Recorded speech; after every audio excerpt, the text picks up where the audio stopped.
میرے نبی پاک نے فرمایا مسجد اقصی میں جس نے ایک نماز پڑھی 25,000 کا ثواب، اور میری مسجد میں جس نے ایک نماز پڑھی 50,000 کا ثواب، اور اللہ کے گھر بیت اللہ جس نے پڑھی 1,00,000 کا ثواب۔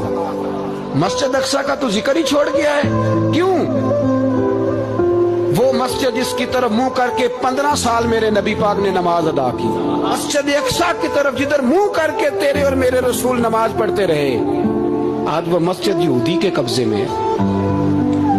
کئی جمعے تالا رہتا ہے، وہاں نماز نہیں پڑھنے دی جاتی۔ میں اور آپ، ہمارا اس قوم سے تعلق ہے جس قوم کے بچے کٹ گئے، ذبح ہو گئے، عورتوں کے پستان کاٹ کے برما کے بدھوں نے ان کے کباب بنا کے کھا لیے، چھوٹے چھوٹے بچوں کی لاشیں انہوں نے لٹکا ڈالی۔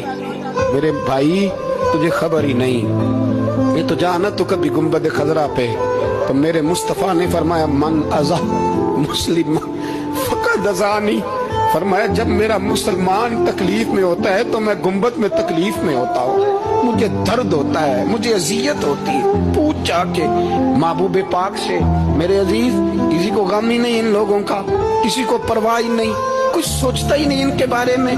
میں اپنے گھر میں مست ہوں، آپ اپنے گھر میں مست ہیں۔ میرے رسول اللہ کی امت لٹ گئی ساری، جگہ جگہ تباہی، 1 انچ دھرتی پر زمین ایسی نہیں جو کافر کی اور خون بہتا ہو۔